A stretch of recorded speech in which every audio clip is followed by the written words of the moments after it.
Symposium. This is organized in the context of COMPACT, which is a coordination and support action under Horizon 2020, dealing with technology trends in social media. This morning, we're going to be talking about disinformation in the European elections, and we will be looking into that in different panel discussions. This afternoon, you will be hearing more about COMPACT, the results of the project. I would like to thank our hosts, the Slovak permanent representation of the European Union, and unfortunately, Mr. Ambassador Peter Javorčík had an unforeseen change to his schedule and cannot welcome us this morning, but we have the honor to welcome His Excellency Ambassador Tomáš Kozák, who will be greeting us with the first keynote speak and welcome this morning. Mr. Ambassador.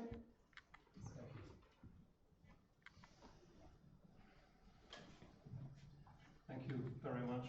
Peter, our permanent representative, unfortunately could not make it today, but I'm very glad to step in.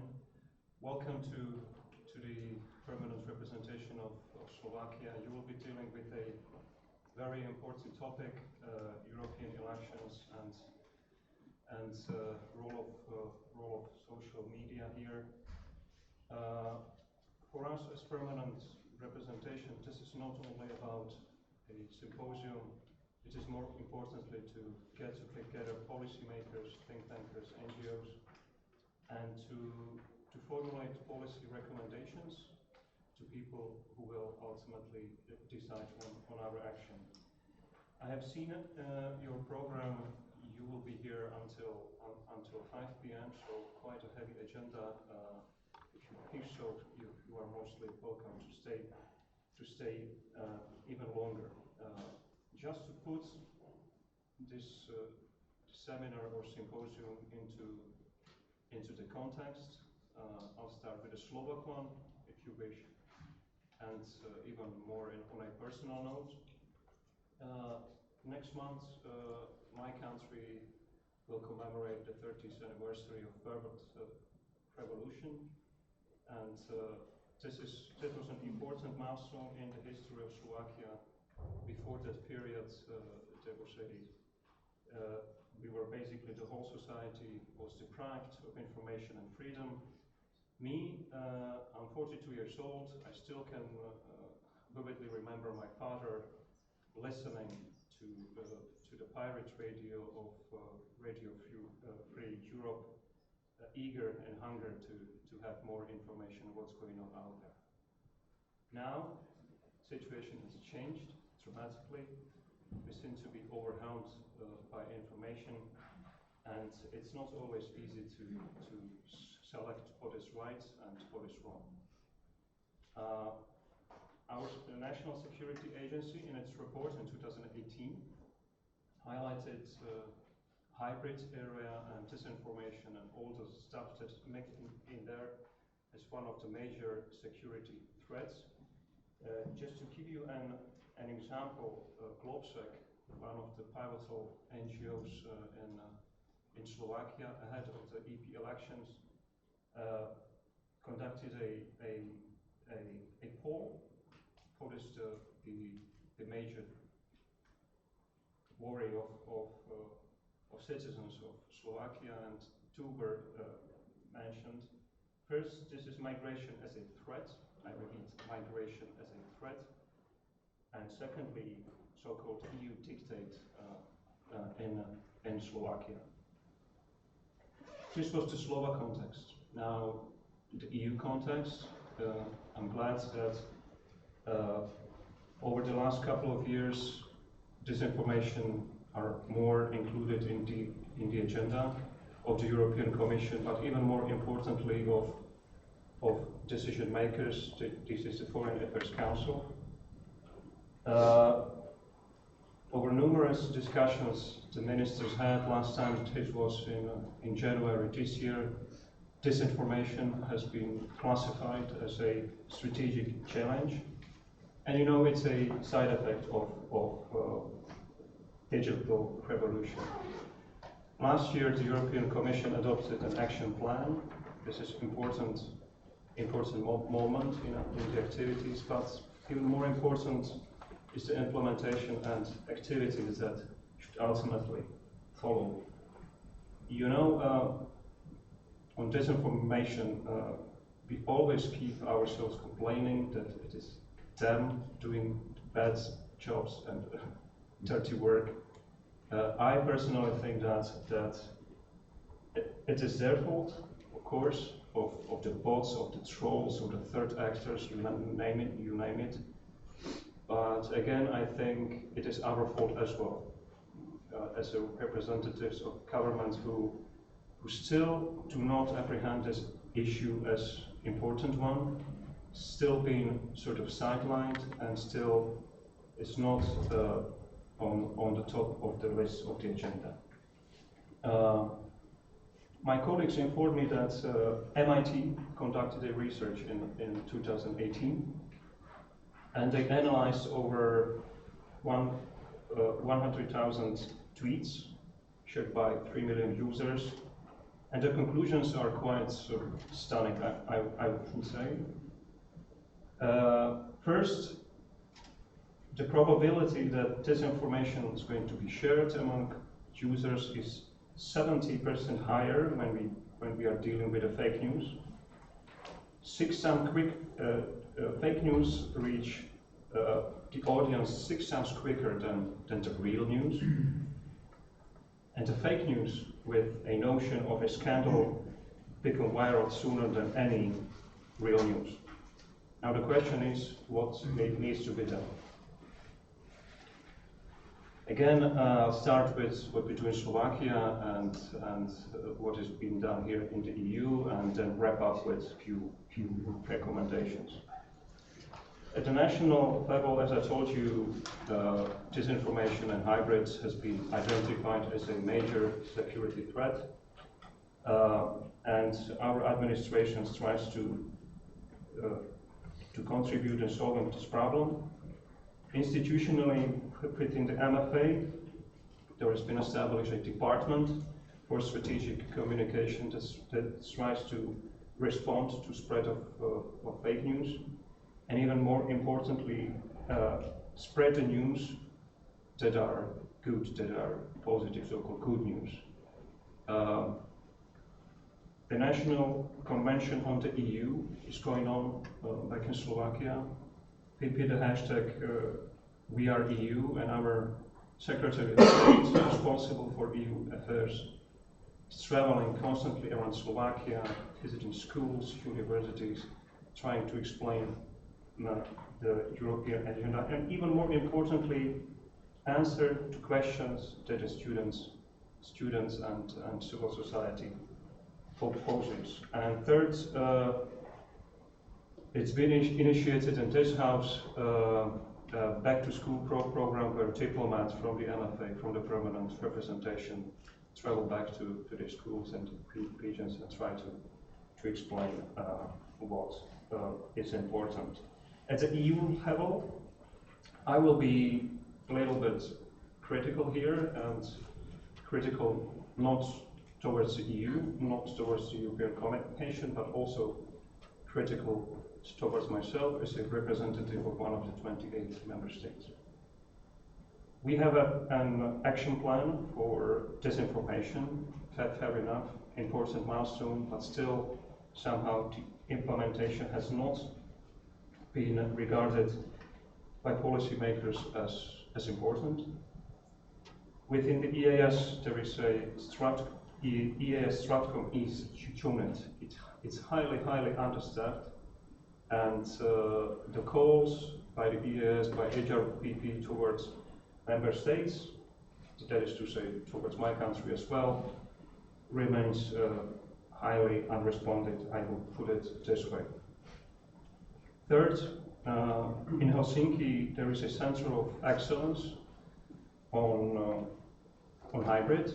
It is a very important institution. A lot is going on there, and I am glad to announce that we in Slovakia, we are undertaking steps soon to become the 24th, I guess, or 25th member state of the Center of Excellence.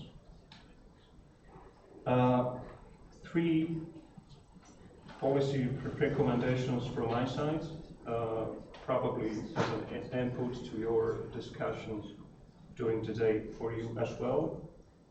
I kind of think we need better mapping among ourselves. Who is doing what? We need to better interlink actors with money so that we can respond better to disinformation. Secondly, we need to create partnerships. Here I would mention NATO specifically, and even more importantly, countries in the Western Balkans and Eastern Partnership. Western Balkans and Eastern Partnership countries are heavily targeted by disinformation. As simple as that, we need to put disinformation and hybrid as a standing point in the agenda of numerous association committees, councils, you just name it. And thirdly, I would say we need to change somehow our mindsets, collectively. Here I mean those who spread disinformation, they use sophisticated techniques, so shall we, and those who spread disinformation do it systematically, and so shall we. They should in no case become a one-off exercise, but really try to include this agenda across the policies that we in the Union have. I'll stop here, if you allow me. I'm looking forward to your discussions and today, and even more importantly, as I said at the beginning, the policy recommendations that hopefully will be transformed into action. Thank you very much.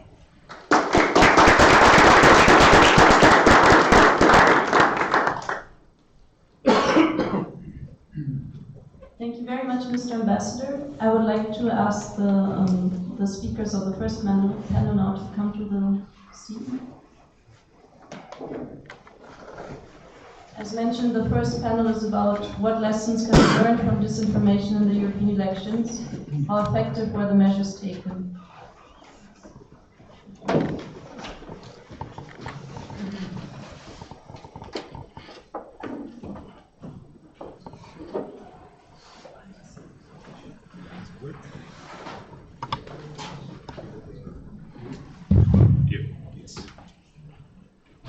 Good morning, everybody. I am I'm the head of the unit dealing with media convergence and social media in the European Commission, which CNECT. And I have the pleasure this morning to coordinate, to moderate this panel together with Alexandre and Alaphilippe from EU DisinfoLab, Lubos, Kuklis, who is the chair of the European Audiovisual Regulator Group, and Raphael Kergueno, I don't know whether I pronounced well his name, Kergueno, who is Policy Officer at Transparency International. Together, we will discuss whether there are good lessons, bad lessons to be learned from what has been done in the wrap-up to the European elections. In terms of curbing the phenomenon of disinformation and its pernicious effects on opinion forming. As a way in order to introduce the subject, I would simply to put the discussion into a context, I simply recall that the Commission, together with the External Action Service, adopted an action plan in December 2018, very much geared towards the threats that we feared that could have significantly affect the electoral process in the perspective of the European elections. So there have been a number of actions which have been put in motion quite quickly, both from the point of view of strengthening the institutional capabilities in terms of analyzing, detecting, and exposing disinformation, with the strengthening of the Stratcom and other Stratcoms in the External Action Service. There has been a stepping up of the coordination activities between between member states through the creation of a joint platform where information can be exchanged in a more expedient way, and in extreme cases where alert could be shared in real time between member states. This is the rapid response system. But also, more broadly, a number of actions designed to raise awareness across audiences in the European Union, where the European Commission and the external service cooperated to go through specific campaigns with positive messaging, with the attempt to inoculate narratives before certain topic and themes would have been polluted by disinformation. And lastly, and that is going to be the theme of, I think, the core theme of our discussion for the next hour, there has been a stepping up of the dialogue with the private actors, particularly with the online platforms.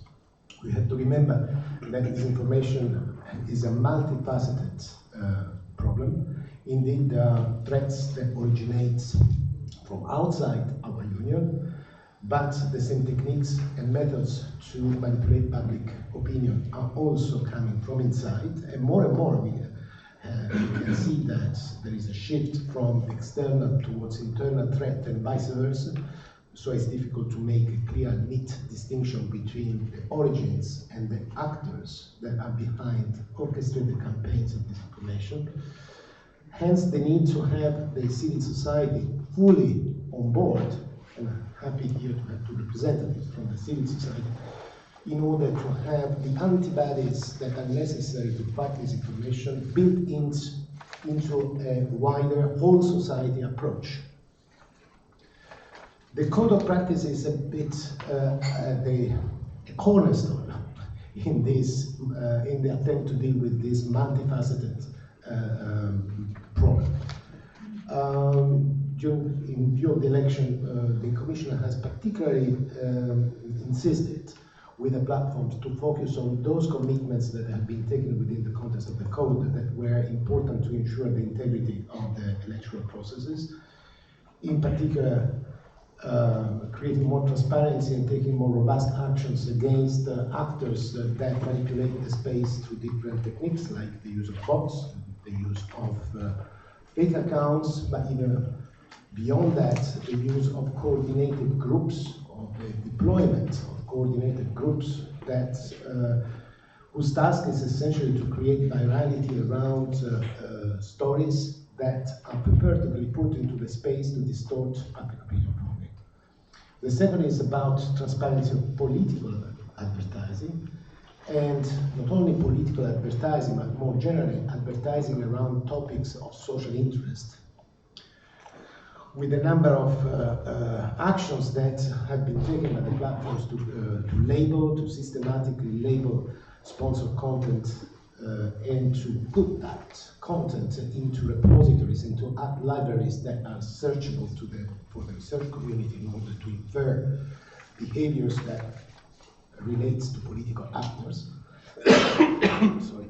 And thirdly, to strengthen, to tie up the systems to scrutinize all sorts of ads in order to avoid that the advertising revenues that have been to a certain extent exploited by bad actors in order to use disinformation and the clickbait potential of disinformation to simply make money, in order to curb this phenomenon and to put the right incentives in the right places, so to ensure that the advertisers, the brand owners, get the value for the money that they put in their own advertising campaign, which should not result into simply spreading of ads into ad farm websites, which are there only for the purpose of collecting clicks.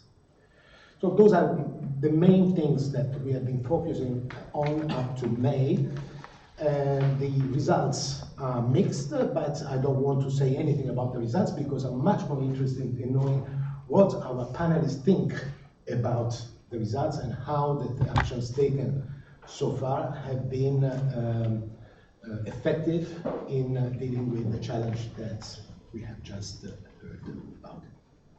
So I would say, I have no specific order, but I suggest that we could follow the order which is in our program, and I would give the floor to Alexandre to start with. Thank you so much, Mr. Cesarini. Thank you to the Compact Project and the permanent representation of the Slovak Republic to the EU to welcome us today. So my name is Alexandre. I work for the EU DisinfoLab. DisinfoLab is a non-for-profit organization based in Brussels, working on investigation on disinformation campaigns and disinformation operations, but also looking at bringing together the community that can work together on fighting disinformation. I would like to thank Mr. Cesarini for the very good panorama he gave about how disinformation evolves, what kind of system will evolve. And I think it is very interesting to understand that disinformation is a very multiform phenomenon, and that doesn't take always the same thing and the same form and the same path. Which is very interesting if you look at what happened in 2016 in the US election. Is very different of what we can observe right now. Like, the playbook has been used, has been discovered, and now is evolving constantly to be able to hide and to be able to continue to progress.